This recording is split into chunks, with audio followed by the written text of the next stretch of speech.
Hello, सबको जय मसीह की। प्रभु यीशु मसीह के नाम से आप सबों को अभिनंदन। और आज हम प्रभु की वचन की अध्ययन करने जा रहे हैं और प्रभु का धन्यवाद देता हूं जो प्रभु ने ये मौका दिया है कि ये वचन आप तक पहुंचा सकूं। और अग्नि टीवी के जितने भी व्यूअर्स हैं, जितने भी फॉलोअर्स, आप सबों का स्वागत है। और आओ हम मिलकर प्रभु की वचन की हम अध्ययन करेंगे। और इससे पहले कि वचन में जाएं, एक प्रार्थना में जाएंगे। आइए हम सभी अपने आंखें बंद करें और प्रार्थना करेंगे। स्वर्गीय पिता, महान प्रभु, आप हमारे बीच में मौजूद रहें। जैसे हम आपके वचन की अध्ययन करते हैं, प्रभु इन वचनों के द्वारा हम सबों से बातें करें। आपका वचन आज हमारे दिलों में लिखा जाए, हमारे जीवन में प्रभु इसका प्रतिफल मिले। धन्यवाद प्रभु, इन वचनों के द्वारा बातें करें यीशु के नाम से, आमीन। आओ प्रियो, आज हम प्रभु के वचन की अध्ययन करने जा रहे हैं। तो और ये जो टाइटल, आज का संदेश का जो टाइटल वो ये है कि परमेश्वर के राज्य। आओ हम परमेश्वर के राज्य के बारे में हम चर्चा करेंगे। जब हम इस शब्द के बारे में जब ढूंढते हैं, पूरे नया नियम में 162 टाइम्स इस परमेश्वर के राज्य के बारे में लिखा हुआ है और उसी के बारे में आज हम चर्चा करेंगे। तो आओ मेरे साथ बाइबल को खोलें, मत्ती उसका 6 अध्याय और 33वें वचन को हम पढ़ेंगे। इसलिए पहले तुम परमेश्वर के राज्य और उसके धर्म की खोज करो, तो ये सब वस्तुएं भी तुम्हें मिल जाएंगी। आमीन। परमेश्वर के राज्य की खोज करो, ये प्रभु यीशु मसीह का वचन है। और परमेश्वर की राज्य की खोज करो। और 4 अध्याय उसकी 17 में भी हम पढ़ते हैं, मत्ती 4:17 में। उस समय से यीशु ने प्रचार करना और यह कहना आरंभ किया, मन फिराओ क्योंकि स्वर्ग का राज्य निकट आया है। आमीन। मन फिराओ क्योंकि परमेश्वर का, स्वर्ग का राज्य निकट आया है। और इसी प्रकार के और भी वचन है प्रियो, और ये सारे वचन इसी सच्चाई को बताता, परमेश्वर के राज्य। तो परमेश्वर के राज्य के बारे में जब हम बाइबल डिक्शनरी में देखते हैं, तो परमेश्वर के राज्य उस जगह को कहते हैं जहां पर परमेश्वर की राज्य चलता हो, जहां परमेश्वर राजा के समान जो राज्य करता हो, जहां प्रभु की मर्जी पूरा चलता हो, जहां परमेश्वर की हुक्म माना जाता हो, और उसी जगह को परमेश्वर के राज्य कहते हैं, जहां प्रभु स्वयं रहकर राज्य करता हो, वो है परमेश्वर के राज्य। तो प्रिय, आप सभी जानते हैं प्रभु यीशु राज्य करता है, वो राजा है, हमारे दिलों में, हमारे मनों में राज्य करता है। मगर प्रकट रूप में देखा जाए तो प्रियो, वो कलीसिया में मौजूद रहता है, कलीसिया में वो राज्य करता है, कलीसिया में अपनी मर्जी को प्रकट करता है और कलीसिया को वो आशीष देता है। जो कलीसिया जिसका हिस्सा हम बन रहे हैं, वो एक किस्म का परमेश्वर का राज्य है। तो इस परमेश्वर के राज्य में बाइबल हमें बताता है, परमेश्वर के राज्य में और प्रभु यीशु के राज्य में प्रभु ने हम सबको बुलाया है। आज हम प्रभु यीशु के राज्य में हम रहते हैं। तो प्रियो, ये प्रभु का राज्य कैसा बना है, इसी का भी एक और वचन पढ़ेंगे। एफिसियों के पुस्तक और उसका 2 अध्याय और 20 वचन में हम इस प्रकार पढ़ते हैं। और प्रेरितों और भविष्यद्वक्ताओं की नींव पर, जिसके कोने का पत्थर मसीह यीशु स्वयं ही है, बनाए गए हो। आमीन। प्रिय, यहाँ पर लिखा है कि प्रेरितों और भविष्यवक्ताओं की नींव पर यह कलीसिया बनाया हुआ है। प्रेरितों और भविष्यवक्ताओं की नींव पर यह कलीसिया बनाया गया है। और इस कलीसिया का कोने का जो पत्थर है, वो स्वयं यीशु मसीह है। जी हाँ, यीशु मसीह ही और वो कोने का पत्थर है। और भविष्यवक्ता और प्रेरितों के द्वारा यह कलीसिया स्थापित किया गया। इस कलीसिया में आप और हम हिस्सा है। इसी में रहने के लिए प्रभु यीशु ने हमें बुलाया। तो प्रभु के कलीसिया में, प्रभु के राज्य में रहने वालों को कैसा होना है, तो उसी के बारे में आज हम चर्चा करते हैं। पहली बात, और उसके राज्य में रहने वाले लोगों को कैसा रहना है। 2 कुरिन्थियों 7 अध्याय उसकी 1 वचन में, पहले वचन में पढ़ते हैं। 7:1 में, अतः हे प्रियो, जबकि ये प्रतिज्ञाएं हमें मिली हैं, तो आओ हम अपने आप को शरीर और आत्मा की सब मलिनता से शुद्ध करें और परमेश्वर का भय रखते हुए पवित्रता को सिद्ध करें। आमीन। प्रियो, यहाँ पर लिखा है कि जब ये सेवकाई हमें मिला है, तो आओ हम अपने शरीर और आत्मा की सब मलिनता से दूर करें और परमेश्वर का भय रखते हुए पवित्रता में सिद्ध बने। हमारे अंदर की जितनी भी मलिनता है उसे शुद्ध करें, पाप को शुद्ध करें और उसका भय मानते हुए पवित्रता में सिद्ध बने और बढ़ते जाएं। तो प्रियो, हमारे जीवन के अंदर पहला जो काम, जो बात हमें देखने को होना चाहिए वो पवित्रता। पवित्रता प्रियो हमारे मन में भी है, और जो मन में है वो कैसे बाहर दिखता है? वो हमारे शब्दों से बाहर दिखता है। वचन में हम पढ़ते हैं कि मत्ती 12:36 में, जो बात हम करते हैं बातों के द्वारा हमारे अंदर की पवित्रता बाहर दिखना चाहिए। और मैं तुमसे कहता हूँ कि जो जो निकम्मी बातें मनुष्य कहेंगे, न्याय के दिन वे हर एक उस बात का लेखा देंगे। आमीन। यहाँ पर लिखा है कि हर एक बातें जो हम निकम्मे बातें कहते हैं और उसका लेखा उस न्याय के दिन में हमको देना होगा। तो इसका मतलब हम अपने जो मन की शुद्धता से जो निकले हैं हमारी बात, वो पवित्र होना जरूरी है, क्योंकि पवित्र राज्य में और आपको और हम सबको प्रभु ने बुलाया तो हम अपने शब्दों में पवित्र रहे। मगर परमेश्वर की शिकायत ये भी है, ये लोग तो होठों से तो मेरी स्तुति करते हैं और मगर मन से मेरा दूर रहते हैं। तो ये भी खतरा है। कुछ लोग हम होठों से जरूर बोलते हैं मगर आत्मा हमें प्रभु से दूर हम रखते हैं। तो प्रिय, ये भी सही नहीं है। तो अपने शब्दों से हम पवित्र रहे। और अगला जो है कुलोसियों 3 और उसकी 17 में हम पढ़ते हैं कि हम अपने 3:17 में, कुलोसियंस 3:17 में हम पढ़ते हैं, वचन में या काम में जो कुछ भी करो सब प्रभु यीशु के नाम से करो और उसके द्वारा परमेश्वर पिता का धन्यवाद करो। आमीन। तो प्रिय, यहाँ पर लिखा है वचन में या काम में जो भी तुम करो सब प्रभु यीशु के नाम से करो और उसके द्वारा परमेश्वर पिता का धन्यवाद करो। तो प्रिय, अगला जो है, जो अंदर की शुद्धता है वो हमारे कामों के द्वारा बाहर दिखे। हमारे कामों के द्वारा जो जो हम काम करें कि वो शुद्धता के साथ पवित्रता में हम काम करें।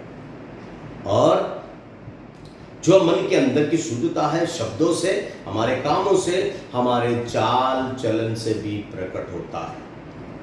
एफिसियों के पुस्तक और 5:3 में लिखा है, जैसा पवित्र लोगों के योग्य है वैसा तुम में व्यभिचार और किसी प्रकार के अशुद्ध काम या लोभ की चर्चा तक न हो। आमीन। जैसे पवित्र लोगों की योग्य है वैसे तुम्हारा चाल चलन भी हो, और जितने संसार की बातें जो है और वो हमें ना मिले। तो प्रिय, पवित्रता जो अंदर है और वो शब्दों से, हमारे कर्मों से, हमारे चाल चलन से लोगों को प्रकट होता है। तो इसलिए प्रभु के राज्य में रहने वाले हमें शुद्धता को बनाए रखना होगा। इसके साथ ये दूसरी जो बात है जिसके ऊपर हमें ध्यान रखने की जरूरत है, फिलिपियों की पुस्तक में 4 अध्याय और उसका 6 वचन को हम पढ़ेंगे। फिलिपियों 4:6, किसी भी बात की चिंता मत करो, परंतु हर एक बात में तुम्हारे निवेदन, प्रार्थना और विनती के द्वारा धन्यवाद के साथ परमेश्वर के सम्मुख उपस्थित किए जाएं। आमीन। किसी भी बात की चिंता मत करो, परंतु तुम्हारे सारे बातें निवेदन और प्रार्थना के साथ प्रभु के सामने रखा जाए। और प्रिय, बाइबल में हम और भी कई जगह पढ़ते हैं, परमेश्वर हमें इस प्रकार की वचन देता है, प्रार्थना में नित्य लगे रहो, जागते रहो, प्रार्थना करते रहो। तो ये सारे वचन हमें इस बात का याद दिलाता है, प्रभु के राज्य में रहने वाले लोग प्रार्थना में मजबूत रहे। जी हाँ, इस वचन को सुनने वाले आपको भी और मुझको भी प्रभु चाहता है कि हम प्रार्थना में मजबूत रहें। हमारी जो भी निवेदन है तो हम उस परमेश्वर को कह सुनाएं। हम अपने लिए प्रार्थना करें, दूसरों के लिए प्रार्थना करें, देश के लिए प्रार्थना करें। प्रार्थना में हमें मजबूत रहने के लिए प्रभु का वचन हमें प्रेरणा देता। तो प्रभु के राज्य में रहने वाले हम वचन में प्रभु की प्रार्थना में मजबूत रहें। और उसका एक और वचन को पढ़ेंगे, यूहन्ना 17:17।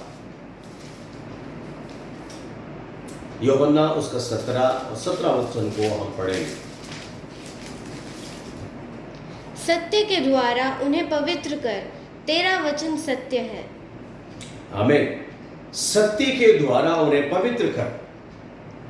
और अगला एक और वचन को पढ़ेंगे 8:32, इसी यूहन्ना के 8:32 में, तुम सत्य को जानोगे और सत्य तुम्हें स्वतंत्र करेगा। आमीन। सत्य को तुम जानोगे, सत्य तुम्हें स्वतंत्र करेगा। सत्य के द्वारा उन्हें पवित्र कर, तेरा वचन सत्य है। क्योंकि परमेश्वर का वचन है वो सत्य है। इस वचन को हमें जानना है और इस वचन को पूरी तरह हमको जानना है, क्योंकि इस वचन में हमें मजबूत रहना है। प्रार्थना में मजबूत रहना के लिए वचन हमें प्रेरणा देता है। प्रभु के वचन में भी हमें मजबूत रहने के लिए और ये वचन हमें प्रेरणा देता है। प्रभु के राज्य में रहने वाले लोग प्रभु के वचन में मजबूत रहना है, क्योंकि प्रभु के वचन के द्वारा प्रभु हमसे बातें करता है। प्रभु के वचन के द्वारा हम परमेश्वर की योजना को समझ सकते हैं। तो इस वचन को हमें सुनना है और इसमें मजबूत रहना है, वचन में और प्रार्थना में मजबूत रहना है। और तीसरा एक और बात है और उसी को भी आज हम चर्चा करेंगे। ये निर्गमन की पुस्तक उसका 23वें अध्याय और 25 वचन को हम पढ़ेंगे। निर्गमन 23 का 25। तू अपने परमेश्वर यहोवा की उपासना करना, तब वह तेरे अन्न जल पर आशीष देगा और तेरे बीच में से रोग दूर करेगा। आमीन। ये तीसरा जो बात है परमेश्वर के राज्य में रहने वाले लोगों को करना, वो ये है, तू अपने परमेश्वर यहोवा की उपासना करना, परमेश्वर की आराधना करना, परमेश्वर की महिमा करना, प्रभु की आराधना और प्रभु की उपासना करो, तो तब परमेश्वर तुम्हें आशीष देगा, तुम्हारे बीच में से रोग को वो दूर करेगा। तो परमेश्वर की आराधना में भी हमें मजबूत रहना है। हम मिलकर आराधना करें, व्यक्तिगत रूप में आराधना करें, कलीसिया में मिलकर आराधना करें। यीशु मसीह की आराधना यीशु के राज्य में होता है। तो इसलिए प्रिय, हमें यीशु की आराधना को भी जरूर हमें करते रहना है। और आगे जाकर एक और वचन को भी पढ़ेंगे, प्रेरितों के पुस्तक उसका 2 अध्याय 42वें वचन। और वे प्रेरितों से शिक्षा पाने और संगति रखने और रोटी तोड़ने और प्रार्थना करने में लौलीन रहे। आमीन। और ये जो अगला जो बात है, प्रभु की उपासना करें, प्रभु की आराधना करें, प्रभु की महिमा करें और इसके साथ साथ संगति में भी मिलकर रहें। प्रभु के साथ हमें संगति रखना है और प्रभु के साथ संगति रखने वालों के साथ भी हमें संगति रखना है। तो प्रीतों की शिक्षा पाने में, संगति रखने में, रोटी तोड़ने में, प्रार्थना करने में लौलीन रहना। प्रिय, संगति में हमें मिलकर रहना। एक दो और वचन पढ़ेंगे। पहले यूहन्ना की पुस्तक और उसका 1 अध्याय 3 वचन को हम पढ़ेंगे। पहली यूहन्ना।